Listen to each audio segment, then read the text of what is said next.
안철수가 입도 선매를 했습니다만은 이번에 4월 서울시장 선거는 부동산 선거가 될 거다. 그래서 부동산 정책을 누가 어떻게 내느냐에 따라 가지고 이번 선거의 향배를 좌우할 거다. 이렇게 이야기가 나오고 있습니다. 코로나는 진행 중이니까 이슈가 되지 못할 것이고 지금 주식이나 이런 투기적인 요소를 가지고 한다 만다는 것도 이슈가 되지 못할 것이고 아마 끝없이 폭등한 부동산 문제를 어떻게 해결하는가에 따라서 서울시장의 능력을 좌우한다고 볼 것이다. 특히 서울시는 SH공사라고 변창흠이가 옛날에 사장으로 있던 자회사가 있잖아요. 그래서 서울시에 공공주택을 공급하는 그런 기관이죠.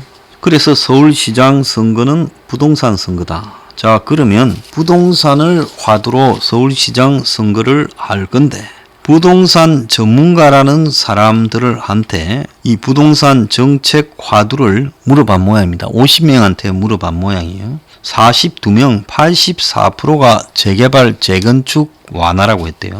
부동산 전문가가 아니라 부동산 업자, 부동산 브로커, 부동산 도움이라고 봐야 될 사람이죠.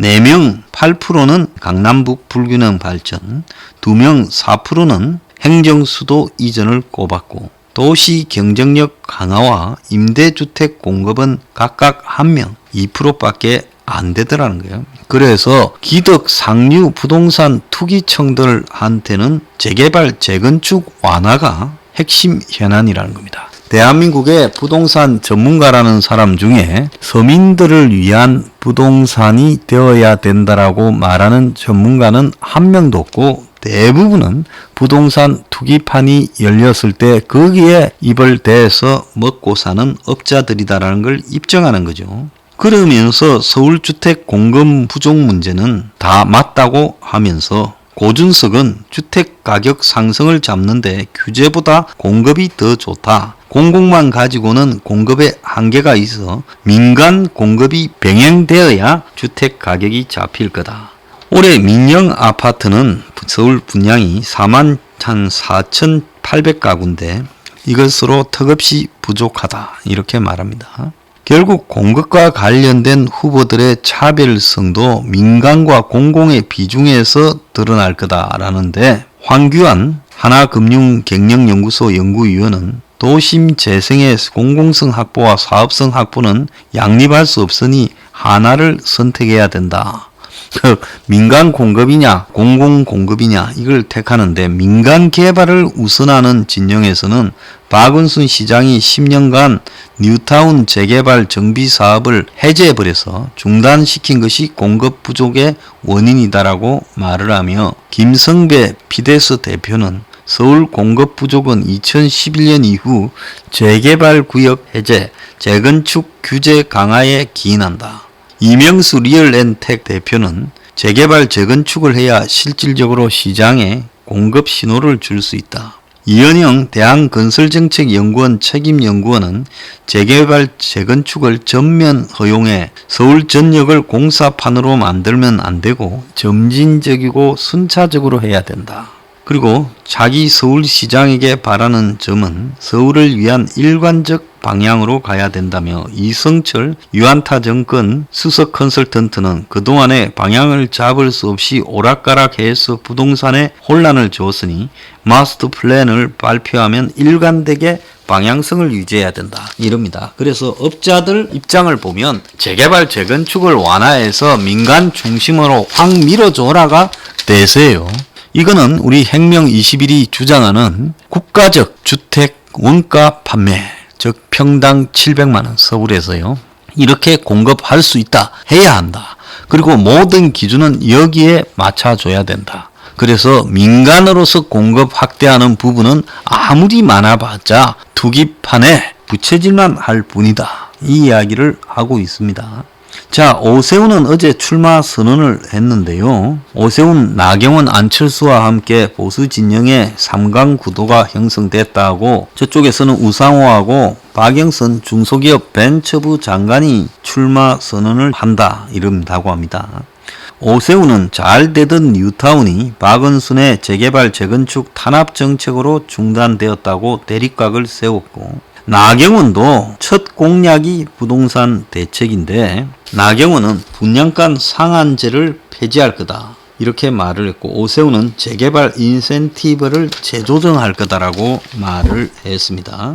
자, 그리고 우상호도 역시 공공주택 16만호 공급을 앞에 내세웠는데, 자, 16만호를 공급하는 게 중요한 게 아니라 임대주택, 공공주택 가지고 되는 게 아니라 개인이 주택을 가지되 원가로 공급해서 개인 소유로 주택을 할 수 있도록 해줘야 된다는 겁니다. 그런 이야기를 하지 않은 채 맨날 공공주택만 이야기해봤자 이것이 안정적인 주거에 큰 도움이 되지 않는다고 보고 있습니다. 자, 안철수는 향후 5년간에 74만 호를 공급하겠다고, 공급을 대폭 확대하겠다고 이야기를 하고 있습니다. 그래서 대체로 야권 후보들이 민간 중심의 부동산 개발을 하도록 규제를 완화하고, 그리고 재개발 재건축을 활성화하고 인센티브를 주겠다 하고, 여권 후보들은 공공주도의 주택 공급 확대를 하겠다라고 말을 하는데, 우상호는 강변북로와 올림픽대로를 덮고 그 위에 공공임대주택 16만 호를 덮겠다 이렇게 말을 했고, 박영선은 서울 지역 의원들과 함께 공공주택 공급과 도시개발이 조화된 부동산 정책을 하겠다는 거예요.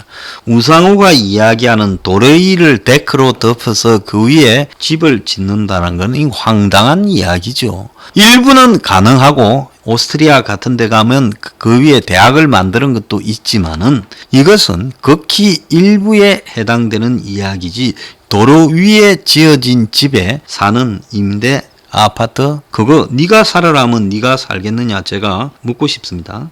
자, 그래서 여당의 저런 공공임대 아파트, 공공주택 공급하겠다라는 그런 공약이나 민간 규제 완화하겠다라는 공약으로 민심을 붙잡기는 좀 부족할 건데, 야당 역시 아파트 값만 높이게 하는 그런 정책들을 전부 개나 소나 말을 하고 있다는 겁니다. 이 정부의 진년 여론조사에 따른 뭘 제일 못하고 있느냐 물었을 때 부동산 정책에 대해서는 한 70%가 못하고 있다고 했고, 진보층도 52%, 30대도 64%, 40대도 66%가 못하고 있다고 대답했다는 거예요. 그러니까 진보층과 30, 40대도 이 정권이 부동산 정책만큼은 잘못하고 있다고 하고, 중도층은 73%가 부정평가로 기울고 있다는 거예요. 그래서 부동산 정책을 갖다가 어떻게 내느냐가 핵심인데, 기껏해야 우상호는 임대주택을 짓기 위해, 그리고 임대주택의 청구 제한 완화하고 강변북로 올림픽대로 저 도심의 대로변을 갖다가 덮어서 그 위에다가 아파트를 짓고 밑에는 터널 형태로 차가 다닌다.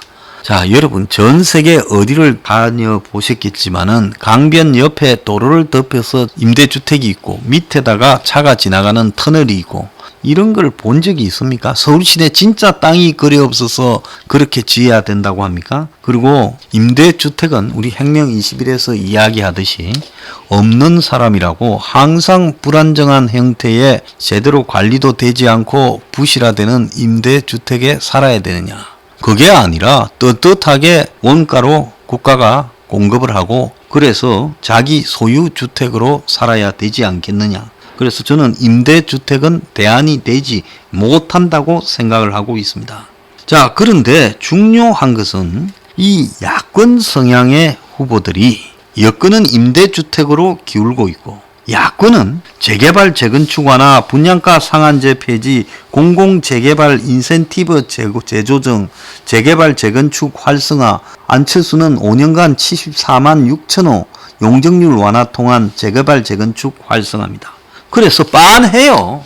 여권에 있는 것들은 공공임대주택 많이 짓는다면서 그 임대주택 언급하고, 야권에 있는 것들은 부동산 투기업자들 판을 만들자고 주장하고 있다는 겁니다. 우상호식의 도로나 철도 위에 그걸 덮어가지고 그 밑으로는 차나 기차가 다니고 그 위로는 임대주택을 짓겠다라는 방식은 이건 엄청난 건설 비용이 들어가는 거예요.